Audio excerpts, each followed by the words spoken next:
누가복음 20장 1절에서 8절까지 말씀입니다. 누가복음 20장 1절에서 8절까지 말씀 번갈아 가면서 보도록 하겠습니다.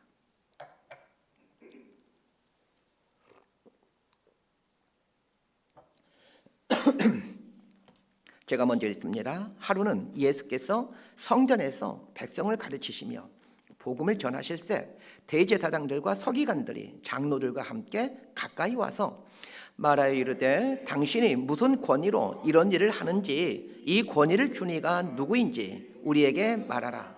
대답하여 이르시되 나도 한 말을 너희에게 물으리니 내게 말하라. 요한의 세례가 하늘로부터냐 사람으로부터냐? 그들이 서로 의논하여 이르되 만일 하늘로부터라 하면 어찌하여 그를 믿지 아니하였느냐 할 것이요 만일 사람으로부터라 하면 백성이 요한을 선지자로 인정하니 그들이 다 우리를 돌로 칠 것이라 하고 7절 8절 함께 읽습니다. 대답하되 어디로부터인지 알지 못하노라 하니 예수께서 이르시되 나도 무슨 권위로 이런 일을 하는지 너희에게 이르지 아니하리라 하시니라. 아멘. 기도하고 말씀 선포합니다. 하나님 아버지, 참 좋으신 하나님 아버지 앞에 섭니다. 우리에게 늘 진리의 말씀, 생명의 말씀을 우리에게 들려주고 싶으셔서 그리하여 우리를 하여금 생명 안에서 살아가도록 하기 위해 말씀을 주신 줄 믿습니다. 오늘도 선포되는 말씀 속에서 하나님의 마음을 깨닫게 하여 주시고 우리에게 참 생명을 주고자 하시는 하나님의 의도대로 이 참 생명을 누리고 경험해가는 시간 될 수 있도록 은혜를 내려 주옵소서. 예수님 이름으로 기도드리옵나이다. 아멘. 우리 사진 한 장을 좀 먼저 보고 말씀을 듣도록 하겠습니다. 이 사진은 뉴욕 맨하튼에서 빨간 신호등에 멈추어 선 운전자들에게 신문을 건네며 잔돈을 구걸하는 한 노인의 사진입니다. 얼핏 보더라도 나이가 상당한 노인인데 이런 일을 하고 있습니다. 이 사진이 찍힐 때 노인의 나이는 97세이고 이 일을 17년째 하고 있는 중이었습니다. 물론 지금은 작고하셔서 이 땅에 계시지 않습니다. 모자를 눌러쓰고 수염이 덥수룩한 이 노인의 행색은 영락없는 노숙자입니다. 그런데 이 사람은 우디 앨런과 쌍벽을 이루며 20세기 미국 코미디계를 장악했던 어인 코리라는 분입니다. 어인 코리는 세계에서 가장 권위 있는 사람이라는 캐릭터로 아주 유명한 분이시고 똑똑한 찰리 채플린 이런 칭호를 받았던 이 코미디계의 거장입니다. 97세의 어인 코리가 보행 보조기에 몸을 의지한 채 쩔룩거리며 동전을 구걸하고 있는 것은 그가 재산을 탕진했기 때문이 아닙니다. 그는 상당한 부자입니다. 집값이 비싸기로 유명한 맨하튼의 부촌에 수백만 불짜리 집을 소유하고 있고 그 외에도 상당한 양의 재산이 있습니다. 상당한 부자인 이 노인이 97세의 나이에 불편한 몸을 이끌고 20여 년 가까이 거리로 나와 동전을 구걸하는 이유가 무엇일까요? 이렇게 해서 얻은 동전으로 가난에 찌든 쿠바 어린이들을 위한 의약품을 구입하는 자선단체에 기부하기 위해서입니다. 어인 코리는 하루 종일 동전을 구걸하여 $100 정도를 모은다고 합니다. 1914년 브루클린의 한 가난한 가정에서 태어난 어인 코리는 부모에 의해 고아원에 맡겨집니다. 가난 때문에 고아원에 맡겨지는 불쌍한 처지에 놓이게 되었지만 자신의 불행한 삶에 함몰되지 않고 도리어 그 웃음을 잃어버린 고아원 아이들을 위해 그 아이들 앞에서 자신도 어린아이고 부모로부터 버림받은 아이인데 그 웃음을 잃어버린 아이들을 위해서 코미디를 하기 시작합니다. 이 일이 계기가 되어 그는 20세기 최고의 코미디언으로 멋진 인생을 살게 됩니다. 평생을 사람들에게 웃음을 주었던 어인 코리는 노년이 되어 농마조각 같은 유약한 육체를 가지고도 그 쿠바의 가난한 어린 아이들을 위해 이제 위대한 거지가 됩니다. 빨간 신호등에 멈추어 있는 운전자들에게 동전을 구걸하는 노인을 보며 사람들은 누구나 불쌍한 거지 노인이라고 생각했을 것입니다. 그러나 어인 코리는 사람들의 시선에 아랑곳하지 않고 노년의 인생을 가난한 어린 아이들을 위한 살리는 선한 거지가 됩니다. 어인 코리는 자신의 삶의 소명을 다른 사람들을 웃게 하는 것, 즉 다른 사람을 행복하게 하는 것이라고 여기고 죽을 때까지 이 일에 충실합니다. 나이가 들어 제 몸 건사하기도 힘들었을 텐데 아침이면 맨하튼 거리로 나가려고 할 때마다 왜 고민이 되지 않았겠습니까? 고민이 될 때마다 스스로에게 물었을 것입니다. 나의 소명은 무엇인가? 그리고는 그 질문에 답을 하며 보행보조기를 의지한 채 맨하튼 거리로 나와 그 위대한 거지의 삶을 살았을 것입니다. 우리 쉬운 영어 단어 하나를 자막에 보여드리겠습니다. religion이라는 단어인데 종교라는 뜻의 영어 단어입니다. 종교란 무엇일까요? 이 religion이라는 단어는 라틴어 religio라는 말에서 유래된 말입니다. 종교라는 말의 본래의 뜻을 알기 위해서는 이 말의 어원인 religio라는 말이 어디서 나왔는지 알 필요가 있습니다. religio라는 라틴어는 religare라는 말에서 나오게 됩니다.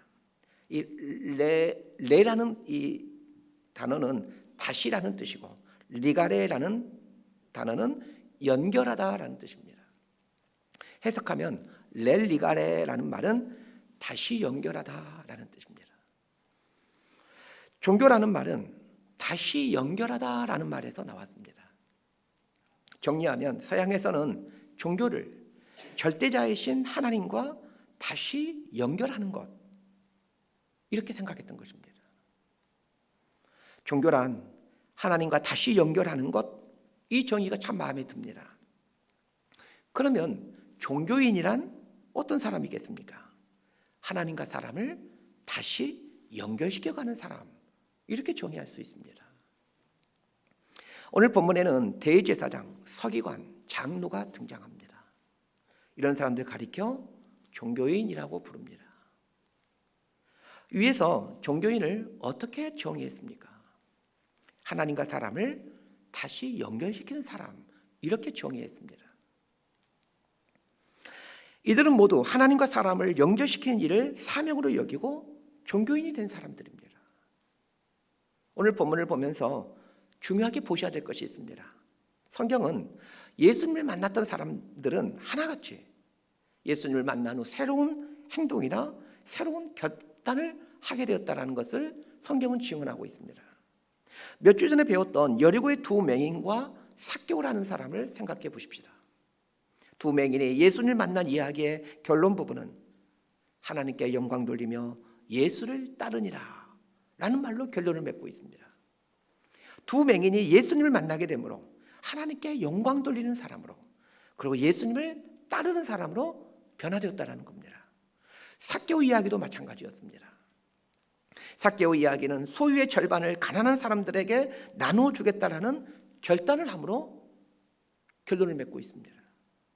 이렇게 예수님을 만난 사람들은 하나같이 새로운 삶을 살거나 혹은 새로운 삶을 살기로 결단하였습니다. 그러나 오늘 본문에 등장하는 이 종교 지도자들은 예수님을 만났지만 새로운 삶을 결단했거나 혹은 삶에 어떤 변화가 있었다는 이야기가 전혀 나오지 않습니다. 왜 이들은 하나님의 아들이신 예수님을 직접 만나 그분과 대화를 나누었음에도 아무런 변화가 일어나지 않았느냐는 것입니다. 이것을 보면 하나님을 만나도 아무런 변화가 되지 않는 사람들이 있다는 것을 알게 됩니다. 하나님을 만나도 변화가 되지 않는 사람들이 있습니다. 하나님을 만나도 아무런 변화가 일어나지 않는 것, 이것이 오늘 설교의 동기입니다. 하나님의 본체이신 예수님을 만나 예수님으로부터 말씀을 들었음에도 아무런 변화가 일어나지 않는 것, 이것이 오늘 설교의 동기인데, 이것은 설교를 듣는 우리 모두에게 이런 질문을 던지게 됩니다. 그러면 나는 예수님의 말씀을 듣고 새로운 사람으로 변했는가? 라는 질문입니다. 예수님의 말씀을 들었음에도 변하지 않는다라면 분명 그 이유가 있을 텐데, 오늘 본문에 나오는 이 종교 지도자들에게서 이 이유들을 찾아보려고 하는 겁니다. 왜 예수님을 만나도 변하지 않는 것일까? 왜 하나님을 만나도 변하지 않는 것일까? 도대체 그 이유가 무엇인가? 이게 오늘 설교의 주제입니다. 자, 1절과 2절 말씀 함께 보도록 하겠습니다. 시작. 하루는 예수께서 성전에서 백성을 가르치시며 복음을 전하실새 대제사장들과 서기관들이 장로들과 함께 가까이 와서 말하여 이르되 당신이 무슨 권위로 이런 일을 하는지 이 권위를 준 이가 누구인지 우리에게 말하라. 오늘 본문의 시간적 배경을 살펴보고 본문 속으로 들어가 보십시다. 오늘 본문은 예수님이 십자가에 달리기 며칠 전의 상황입니다. 예수님은 유월절에 십자가에 달려 돌아가시는데 유월절 일주일 전 예루살렘에 오십니다. 예루살렘에 오신 후 첫날 어린 나귀를 타고 예루살렘 성에 입성하시고 이어서 성전으로 가셔서 성전을 정화하십니다. 이 일이 있었던 다음 날이 오늘 본문의 이야기입니다. 예수님이 성전에 들어가십니다. 예수님이 성전에 들어가신 이유는 사람들을 하나님과 연결시키는 일을 하기 위함이었습니다. 예수님의 직분 중에 하나가 제사장 직분인데 제사장의 주요한 임무가 사람들을 하나님과 연결시키는 일입니다. 아까 그 종교라는 말의 의미라고 설명드렸죠. 예수님은 제사장의 직분을 갖고 계셨기에 사람들을 하나님과 연결시키고자 가르치시고 복음을 전하십니다. 예수님의 삶을 보면 언제나 당신의 사명에 충실하게 사셨다는 것을 보게 됩니다. 그런 면에서 잘 산다라는 것은 자신에게 부여된 사명 앞에 충실하게 사는 것이라고 정의할 수 있습니다. 예수님이 성전에 들어가 백성들을 가르치자 대제사장들과 서기관들과 장로들이 예수님께 옵니다. 대제사장들과 서기관들과 장로들이 예수님께 온 이유는 무엇입니까? 예수님의 말씀을 들음으로 자기 자신을 하나님께 다시 연결시키기 위함이었습니까? 그렇지 않습니다. 종교 지도자들이 예수님께 온 이유는 항의하기 위함이었습니다. 종교 지도자들이 예수님께 무슨 말을 합니까? 당신이 무슨 권위로 이런 일을 하는지 이 권위를 준 이가 누구인지 말하라. 이렇게 말합니다. 쉽게 말하면 우리의 허락 없이 왜 성전을 정화하고 왜 성전에서 가르친 일을 하느냐, 이런 의미입니다. 종교 지도자들의 말은 얼핏 보면 맞는 말로 보여집니다. 성전 관리의 권한을 위임받은 사람들이 대제사장과 서기관과 장로들입니다. 그러니 성전에서 무슨 일을 하려거든 이들의 허락을 받고 하는 게 맞습니다. 또한 말씀을 가르치는 사람을 랍비라고 하는데 당시 관습에 의하면 랍비 일을 하기 위해서는 일종의 자격증이 있어야만 했습니다. 이 자격증은 랍비들로 이루어진 랍비 협회에서 주는 자격증입니다. 오늘날 목사가 되기 위해 교단으로부터 목사 자격을 부여받아야 되는 것처럼 말입니다. 당시 관습에 비추어 보면 예수님의 행동은 상식에 어긋난 행동이었습니다. 그러게 성전 관리를 책임지는 대제사장들과 서기관들과 장로들이 예수님께 와서 따지는 겁니다. 그러나 이들이 예수님께 항의하는 진짜 이유는 다른 것에 있습니다. 이들이 예수님께 항의하는 것은 예수님의 가르침이 이들의 기득권을 침해하고 있었기 때문입니다. 위에서 오늘 말씀의 시간적 배경이 성전 정화 사건을 일으킨 다음 날이라고 말씀드렸습니다. 예수님이 성전 정화 사건을 일으킨 것에 대해 이들은 분노하고 있었습니다. 얼마나 분노했는지 우리 지난 시간 본문인 누가복음 19장 47절 말씀을 함께 보도록 하겠습니다. 함께 읽습니다. 시작. 예수께서 날마다 성전에서 가르치시니 대제사장들과 서기관들과 백성의 지도자들이 그를 죽이려고 꾀하되. 종교 지도자들이 예수님에 대해서 얼마나 마음이 불편했던지 예수님을 죽이기 위한 계획을 세웁니다. 종교 지도자들이 예수님께 온 이유는 예수님을 죽이기 위한 계획의 일환이었습니다.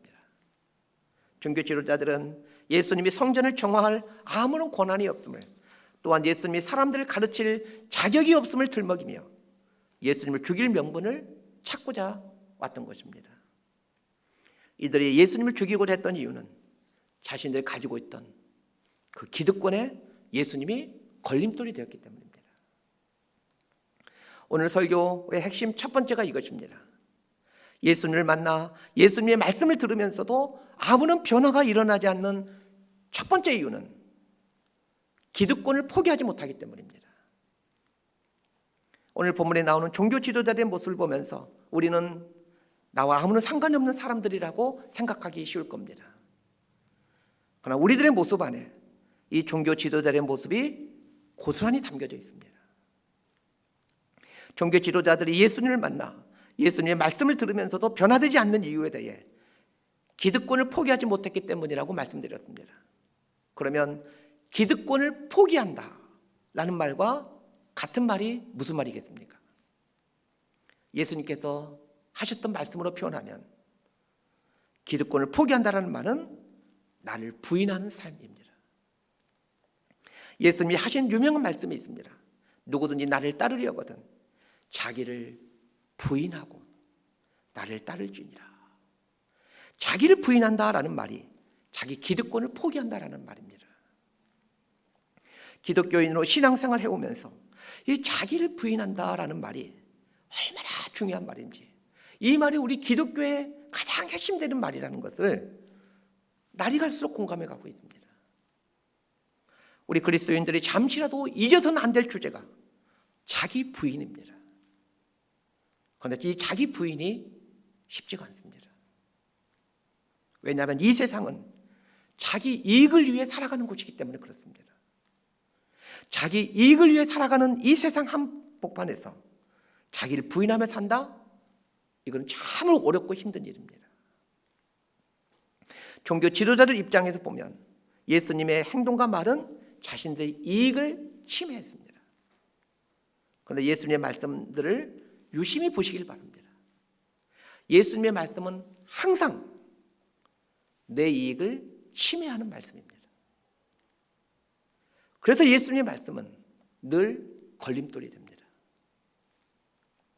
예수님이 십자가를 지기 위해 예루살렘으로 가시기 전 제자들을 데리고 가이사랴 빌립보로 가십니다. 거기서 제자들에게 묻지요. 너희들은 나를 누구라 하느냐? 베드로가 제자들을 대표해서 답을 합니다. 주는 그리스도시요 살아계신 하나님의 아들입니다. 베드로는 예수님이 누구이신지 정확하게 고백합니다. 100점짜리 답이었습니다. 그런데 그 다음에 나오는 내용이 무슨 내용입니까? 예수님이 십자가에 달려 돌아가실 것에 대해서 말씀하시자 베드로가 예수님을 붙들고 항변합니다. 성경 표현이 그렇게 나옵니다. 예수님을 붙들고 항변했다. 베드로가 예수님을 붙들고 항변한 내용이 무엇입니까? 십자가에 달려서는 안 된다는 것입니다. 이에 대해 예수님께서 베드로에게 한 말은 우리 모두가 다 알고 있는 말입니다. 사탄아, 내 뒤로 물러가라. 예수님으로부터 3년 동안이나 훈련받은 베드로입니다. 수제자라는 칭호까지 받은 사람입니다. 3년 동안이나 예수님과 동고동락하며 훈련을 받았음에도 수제자라는 칭호를 받았음에도 베드로는 자신의 이익이 침해될 것이라고 판단이 되자 그 예수님의 행하심과 예수님의 말씀이 자신의 이익에 침해될 것이라고 판단이 되자 예수님과 맞서게 됩니다. 베드로가 예수님으로부터 사탄이라고 부름받은 이 사건은 우리에게 아주 귀중한 교훈을 줍니다. 아무리 성숙한 단계에 이르렀다 하더라도 아무리 많은 신앙 훈련을 받았다 하더라도 예수님의 말씀은 여전히 내 삶에 걸림돌이 된다는 것입니다. 그러나 예수님의 말씀이 걸림돌이 되기에 그 걸림돌 앞에서 잠시 넘어진 상태로 걸림돌이 되는 그 말씀을 곰곰이 생각하게 되고 결국은 예수님의 말씀이 잠시 잠깐은 나에게 걸림돌이 되었지만 그러나 나를 진리와 생명으로 인도하게 된다는 것을 알게 됩니다. 이런 일을 반복해 가면서 비로소 우리는 자기를 부인해가는 그리스도인의 흉내를 낼 줄 알게 되는 겁니다. 캐나다 리자이나 대학에서 비교 종교학을 가르치는 오강남 교수님이라는 분이 계십니다. 이분이 이제 우리 기독교만 연구하는 분이 아니라 다양한 많은 종교들을 연구해서 비교 연구하는 그런 이제 분이신데 이분이 믿음에는 두 가지의 믿음이 있다라고 하시면서 표층 믿음과 심층 믿음이 있다라고 말씀하십니다. 표층 믿음은 쉽게 말하면 껍데기 믿음이라는 것이고 겉이 껍데기만 믿음 있는 척하는 것 이제 이 표층 믿음이고 심층 믿음은 속 믿음이라고 우리말로 바꿔볼 수 있습니다. 표층 믿음이란 그분의 표현에 의하면 이렇게 설명합니다. 내가 잘되기 위해서 갖는 믿음을 표층 믿음이라고 정의합니다. 즉 나의 이익과 기득권에 부합되는 믿음을 가리켜 표층 믿음이다, 이렇게 설명을 합니다. 반면에 심층 믿음이란 자아를 극복하고 더 큰 나를 찾는 믿음이라고 정의해 줍니다. 예수님 표현을 하면 자기 부인이라고 말할 수 있습니다. 표층 믿음이 양산해낸 신앙 행태가 미신 혹은 광신입니다. 반면에 심층 믿음을 갖게 되면 비록 자기를 부인하는 고된 삶이 펼쳐지지만 그러나 세상에 많은 유익을 주는 빛과 소금의 삶을 살게 됩니다. 내가 잘되기 위해 예수를 믿는 신앙 행태를 고집하는 한 우리의 믿음은 표층 믿음을 벗어날 수가 없고, 표층 믿음을 고수하는 한 우리는 하나님께서 우리에게 주신 빛과 소금의 사명을 감당할 수가 없습니다. 표층 믿음에서 심층 믿음으로 성장하기 위해서는 반드시 거쳐야 될 훈련이 있습니다. 거침돌이 되는 이 예수님 말씀 앞에 나의 기득권, 나의 이익을 깨트리는 훈련입니다. 이 훈련을 거쳐야만 심층 믿음으로 진입할 수가 있습니다. 오늘 본문에 등장하는 대제사장, 서기관, 장로, 이들 모두는 분명 하나님을 믿는 사람들입니다. 하나님을 믿는 차원을 넘어 사람들을 하나님께 다시 연결시키는 종교인들입니다. 이런 일을 인생 사명으로 여기고 있는 사람들이 예수님을 직접 만나고 예수님으로부터 말씀을 들었음에도 아무런 변화가 일어나지 않았던 이유는 신앙을 통해 자신의 이익, 자신의 기득권을 옹호하는 표층 믿음을 갖고 있는 사람들이기 때문입니다. 이것은 매 주일이면 하나님의 말씀을 들음에도 변화가 되지 않는 우리들의 이야기이기도 합니다. 꼭 기억하셔야 됩니다.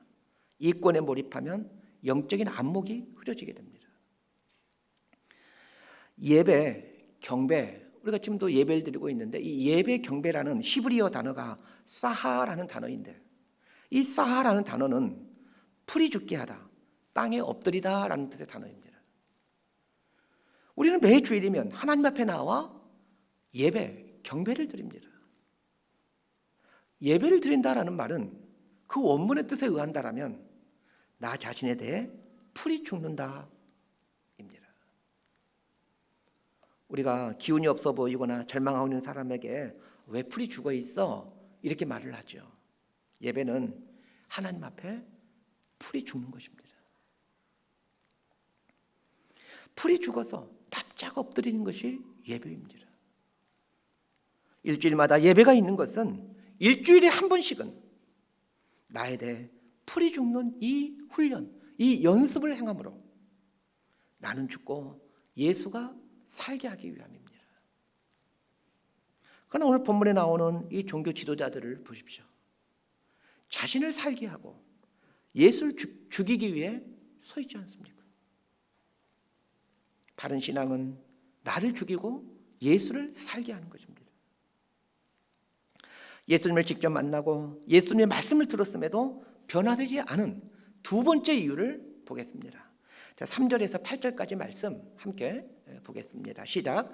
대답하여 이르시되 나도 한 말을 너희에게 물으리니 내게 말하라. 요한의 세례가 하늘로부터냐 사람으로부터냐? 그들이 서로 의논하여 이르되 만일 하늘로부터라 하면 어찌하여 그를 믿지 아니하였느냐 할 것이요 만일 사람으로부터라 하면 백성이 요한을 선지자로 인정하니 그들이 다 우리를 돌로 칠 것이라 하고 대답하되 어디로부터인지 알지 못하노라 하니 예수께서 이르시되 나도 무슨 권위로 이런 일을 하는지 너희에게 이르지 아니하리라 하시니라. 종교 지도자들이 예수님께 무슨 권위로 이런 일을 하느냐라고 묻습니다. 그러다 예수님은 질문으로 답을 하십니다. 요한의 세례가 하늘로부터냐 아니면 사람으로부터냐? 예수님의 질문은 의문문이기 때문에 겉은 질문처럼 보이지만 속은 답변이십니다. 여러분도 이 질문에 한번 답변을 해보시길 바랍니다.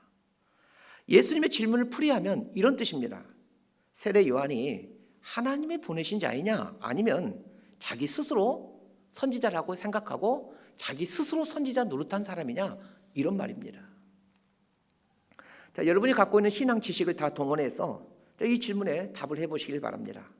세례 요한이 하나님이 보내셔서 선지자 노릇한 사람입니까? 아니면 하나님은 보내지 않았는데 자기 스스로 나 선지자다 하면서 선지자 노릇한 사람입니까? 당연히 하나님이 보내시고 하나님이 택하신 선지자입니다.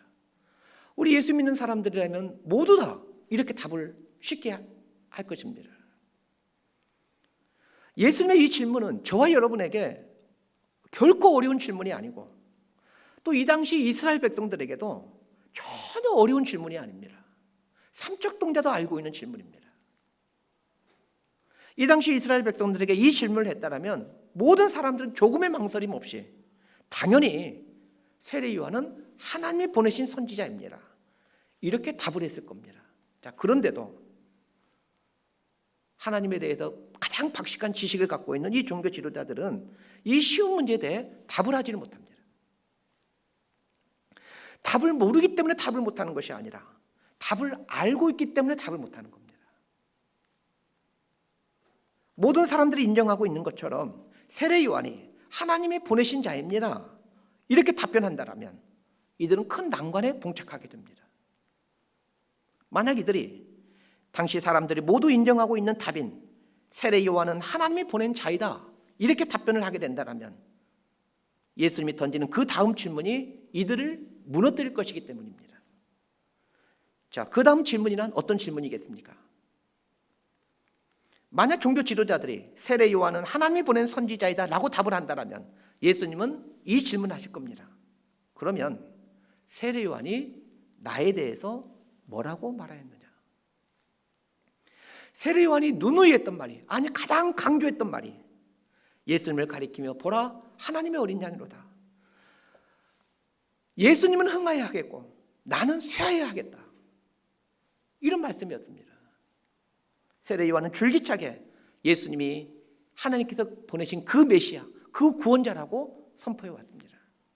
만약 종교 지도자들이 세례 요한이 하나님이 보낸 선지자라고 인정하고 있다면 그들은 하나님이 보낸 메시아와 대적하는 꼴이 되고 마는 겁니다. 즉 하나님과 대적하는 꼴이 되는 거죠. 그러기에 그들은 세례 요한이 하나님이 보낸 선지자입니다. 누구나 알고 있는 이 쉬운 답을 말을 할 수가 없었던 것입니다. 반대로 세례 요한은 자기 스스로가 선지자가 된 사람입니다. 만약 이렇게 답변한다면 어떤 일이 일어나겠습니까? 모든 이스라엘 백성들이 세례 요한은 하나님이 보낸 선지자를 알고 있는데 그럼 백성들로부터 버림당하게 되는 거죠. 백성들로부터 버림당한다는 말은 종교 지도자의 위치에서 쫓겨나게 된다는 얘기입니다. 그러니 이러지도 못하고 저러지도 못하는 것입니다. 그래서 모르겠다 이렇게 말을 하는 거죠. 그러면 종교 지도자들이 하나님의 본체이신 예수님을 만나고 예수님으로부터 직접 말씀을 들었음에도 아무런 어떤 생명의 변화가 일어나지 않는 두 번째 이유를 알게 됩니다. 예수님이 던진 질문에 답변을 회피했기 때문입니다. 오늘 설교 제목이 나의 답변입니다. 왜 설교 제목이 나의 답변인지 설교 끝나면 아시게 될 겁니다. 예수님이 던진 질문에 답변을 회피하기 시작하면 신앙의 순수성이 사라지기 시작합니다. 신앙의 순수성이 사라지면 신앙의 능력이 사라지므로 변화가 일어나지 않습니다. 그런데 신앙 연수가 늘어갈수록 나타나는 현상이 바로 이 현상입니다. 예수님이 던진 질문에 답을 회피해가는 습관이 신앙생활 하다 보면 자연스럽게 생겨나게 됩니다. 비교적 신앙의 초창기에는 설교를 들으면서 혹은 말씀을 들으면서 숱하게 마주하는 질문 앞에 답을 해가려고 노력합니다. 이러한 노력이 믿음의 진보를 가져옵니다. 그러나 이상하게도 신앙 연수가 늘어날수록 설교를 들으면서 혹은 말씀을 읽으면서 내 내면에 던져지는 질문 앞에 답변을 거부하는 나쁜 습관이 만들어지게 됩니다. 다 알고 있어. 이렇게 생각하며 고개만 끄덕이는 이 선에서 멈춰 서버리고 마는 것이죠. 그런데 아셔야 됩니다. 이러한 모습이 내 삶의 변화를 가로막고 있다는 것을 말입니다. 지난 목요일에는 온누리교회에 가서 조촐한 모임을 하고 왔습니다. 대학생 때 신앙 동아리에서 같이 신앙생활 하다가 목회자가 된 사람들이 한 수십 명 되는데, 이분들 중에 이제 여건이 되는 분들 한 13명이 모임을 가졌습니다.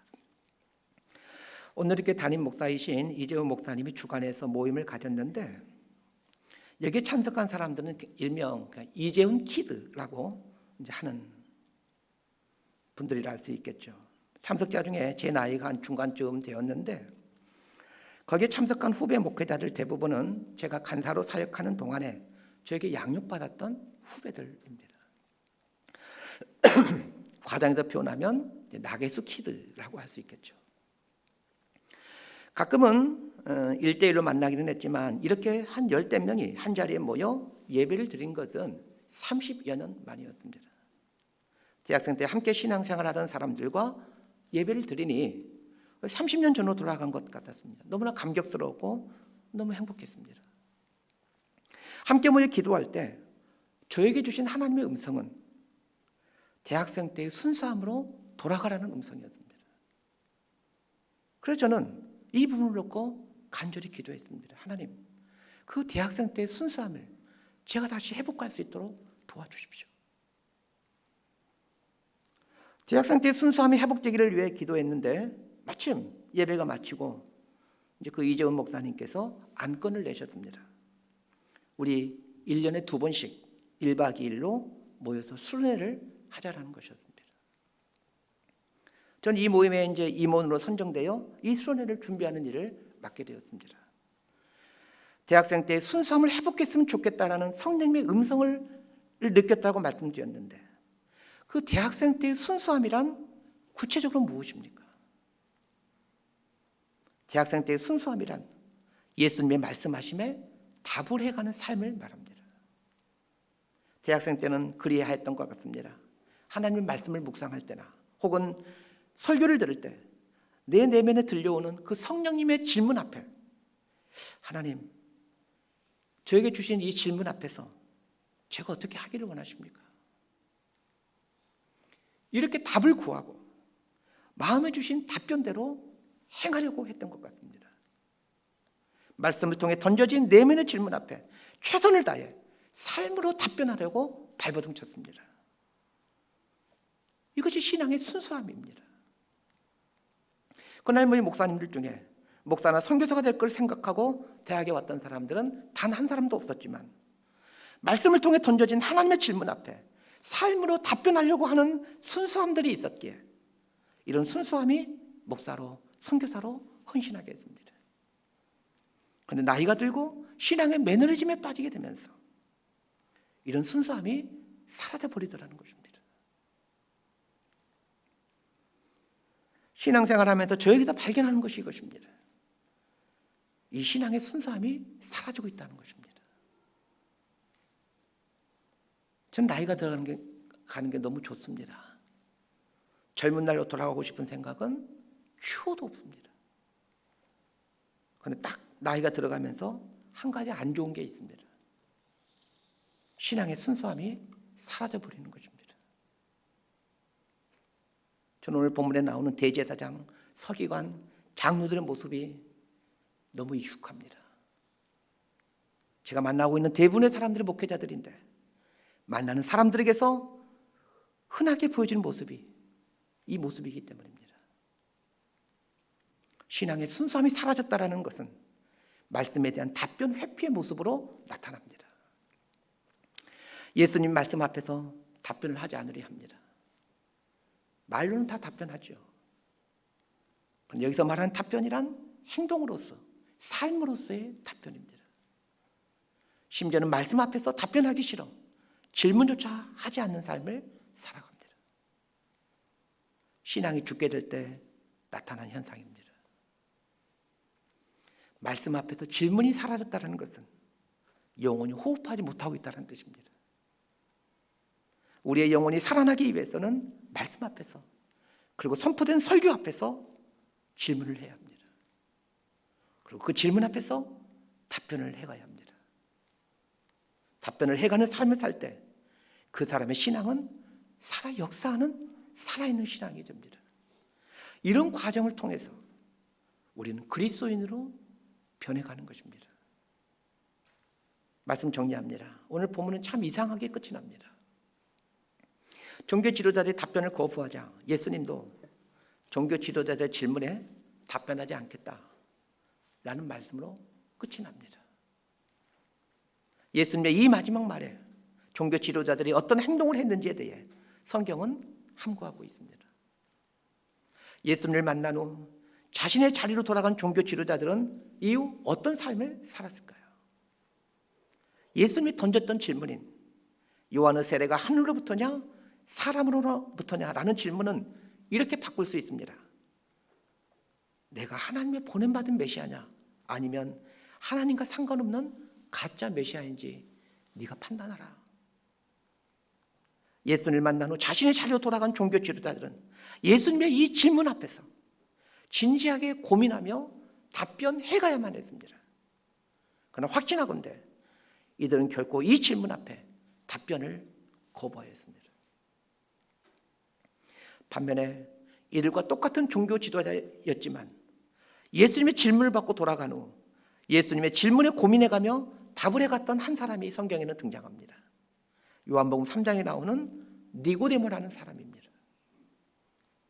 니고데모는 산헤드린 공회의 공회원으로 종교 지도자들 중에서도 지도자급에 속한 사람이었습니다. 니고데모가 밤중에 예수님을 찾아옵니다.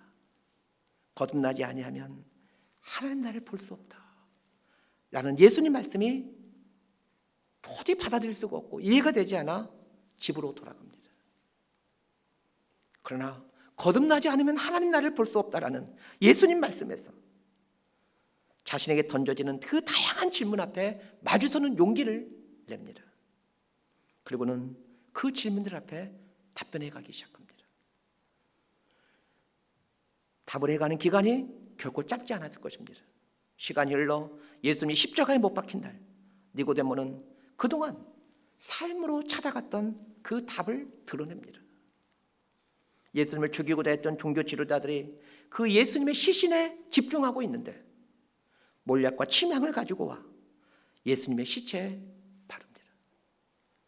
그렇게 함으로 예수님이 메시아임을, 예수님이 하나님의 아들이심을 자신의 동료 종교 지도자들에게 삶으로 선포하는 것입니다. 요한복음 19장 39절이 이 부분을 얘기하고 있는데 우리 자막을 보고 함께 읽도록 하겠습니다. 시작. 일찍이 예수께 밤에 찾아왔던 니고데모도 몰약과 침향 섞은 것을 100리트라쯤 가지고 온지라. 몰약과 침향 섞은 것 100리트라는 32kg을 말합니다. 예수님을 처음 만날 때는 종교 지도자들의 눈을 피해 한밤중에 예수님께 와야만 했지만 예수님이 십자가에 달려 죽고 난 후 모든 종교 지도자들의 눈이 예수님의 시체에 가 있는데 니고데모는 보란듯이 몰약과 침향 32kg을 가지고 와서는 예수님의 시신 앞에 섭니다. 그런 예수님의 시신에 바릅니다. 그렇게 함으로 니고데모는 지난 수년 동안 사람이 거듭나지 않고는 하나님 나라를 볼 수 없다라는 그 예수님 말씀을 통해 자신에게 던져졌던 그 예수님의 질문들에 대해 답변해 갑니다. 사랑하는 성도 여러분, 신앙이 성장하기를 원하십니까? 삶이 새로워지기를 원하십니까? 그렇다면 매주일이면 선포되는 말씀 속에서 나에게 던져지는 예수님의 질문을 듣고 그 질문에 답변해가는 삶을 사십시오. 말씀을 묵상할 때면 하나님께서 나에게 던져지는 질문을 듣고 그 질문에 삶으로 답변을 해가십시오. 예수님과 동행하는 삶이란 다른 게 아닙니다. 예수님이 질문을 던질 수 있도록 내 귀를 열어드리고 예수님이 던진 질문을 놓고 답을 해가는 삶이 예수님과 동행해가는 삶이지 않겠습니까? 소대에서 언급하였던 어인코리가 100살 가까이 되는 힘겨운 몸이었음에도 매일 아침이면 자신에게 맡겨진 사명이 무엇인지를 묻고 그에 대한 답을 해감으로 보행보족의 몸을 의탁한 채 공해가 가득한 맨하탄의 거리로 나가 선한 거지의 삶을 지속할 수 있었던 것처럼 우린 예수님이 던진 질문을 듣고 그 질문에 답을 해가는 삶을 살아감으로 우리에게 주어진 인생을 예수님과 동행하는 삶으로 엮어가게 됩니다. 이것이 그리스도인의 인생 아니겠습니까? 이렇게 살아가는 우리 모두가 되기를 진심으로 소망하고 축복합니다. 기도하겠습니다. 주님, 매주일이면 설교를 통해 예수님 우리에게 질문을 주고 계십니다. 말씀 앞에 설 때면 매번 질문을 주고 계십니다. 삶으로 답해야 되는 이 고통스러운 질문들을 외면하지 않게 하시고 버겁지만 삶으로 답을 해감으로 신앙의 순수함을 회복하게 하시고 그래야 예수님과 매 순간 동행하는 신앙의 신비를 누리며 살게 하여 주옵소서. 예수님 이름으로 기도드리옵나이다. 아멘. 다 함께 일어나서 우리 결단을 찬양하겠습니다.